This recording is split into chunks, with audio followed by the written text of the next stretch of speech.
Hello दोस्तों, आज हम पढ़ेंगे 12th schedule of Indian constitution, जिसकी ट्रिक है टीयर्स ऑफ ओल्ड पीएम। उसका फर्स्ट शेड्यूल देख लेते हैं क्या बोलता है। फर्स्ट शेड्यूल में लिखा हुआ है आर्टिकल 1 और 2 of the constitution, the first schedule of the constitution of India contain the name of the state and the union territory and their respective territory. At present there are 28 state and 8 union territory. अब जब हम article 1 पढ़ते हैं तो उसमें लिखा हुआ India that is Bharat, तो जब उसकी बात करता है, और आर्टिकल 2 और 1 जो बात करता है name of the states and in the union territory, उसका डिस्कशन किया गया है शेड्यूल 1 में। सेकंड शेड्यूल की बात करो तो सेकंड शेड्यूल बात करता है जो सैलरी मिलती है। सैलरी मिलती किसको है? प्रेसिडेंट को, वाइस प्रेसिडेंट को, गवर्नर को, स्पीकर को, डिप्टी स्पीकर को, चेयरमैन ऑफ लोकसभा को, डिप्टी चेयरमैन या जजेस ऑफ सुप्रीम कोर्ट और हाई कोर्ट को।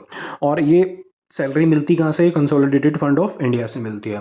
और इसका डिस्कशन, सैलरीज का अगर डिस्कशन देखें तो कहाँ किया गया है? वो किया गया है सेकंड शेड्यूल में। थर्ड शेड्यूल जो बात करता है, थर्ड शेड्यूल देख लेते हैं। थर्ड शेड्यूल बात करता है किसकी? ओथ और affirmation including forms of oath, office of union territory, forms of oath, secretary union minister, forms of oath.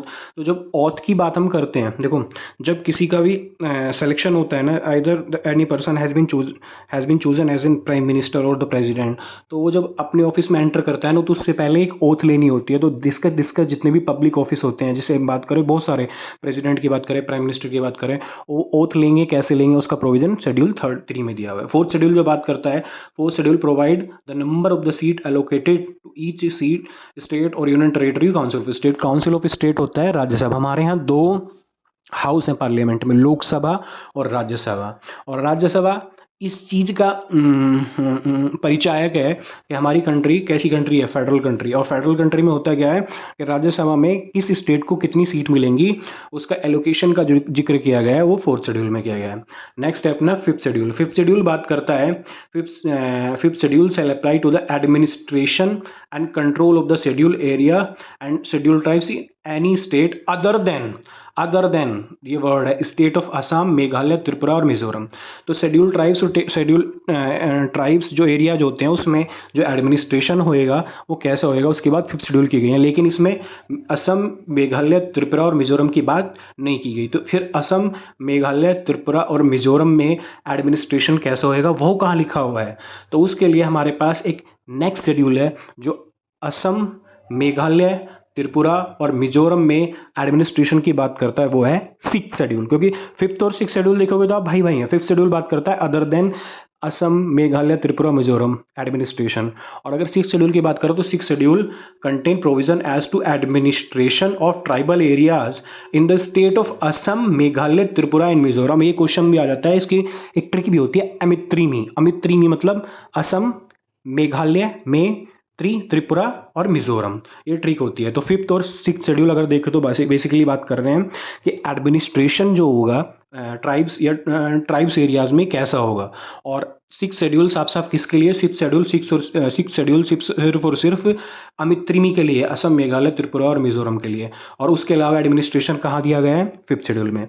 Seventh schedule बात करता है ये सेंट्रल गवर्नमेंट, स्टेट गवर्नमेंट के पास किस सब्जेक्ट मैटर को पे लॉ बनाने की पावर है। तो फर्स्ट जो इसमें सेवन्थ शेड्यूल में 3 लिस्ट दी गई हैं, यूनियन लिस्ट, स्टेट लिस्ट और कंकरेंट लिस्ट। यूनियन लिस्ट में जितने भी सब्जेक्ट मैटर है उस पे लॉ बनाने की पावर किस पे है? सेंट्रल गवर्नमेंट के पास।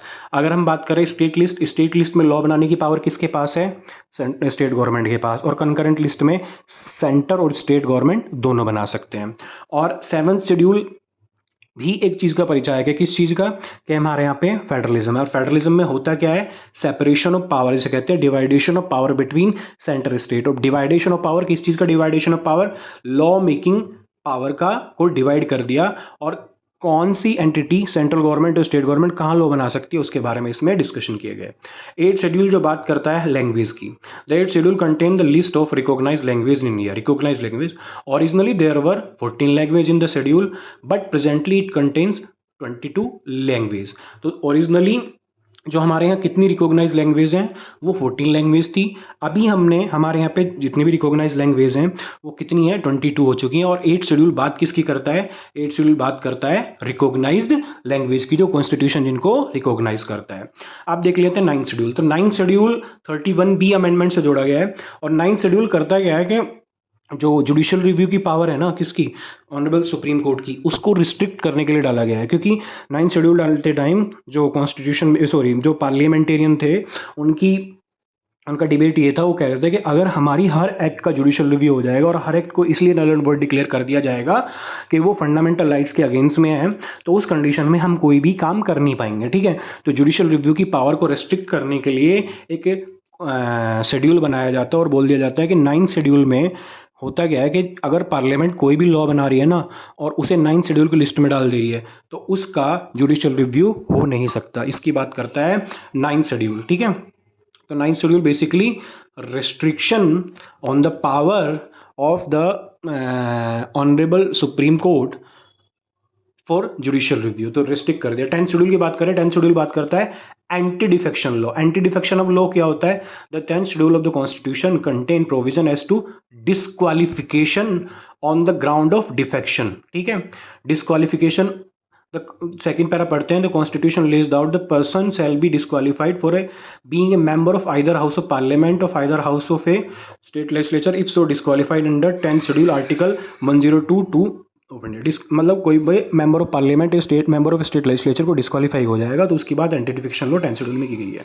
अगर 11th शेड्यूल की बात करें, this schedule consist of the provision that specify the power authority and responsibility of panchayat.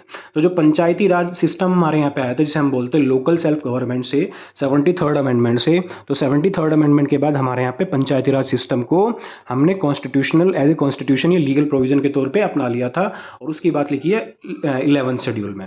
उसके बाद है 12th schedule. This schedule deal with the provision that specify the power authority and responsibility of municipalities. It consists of 18 matters.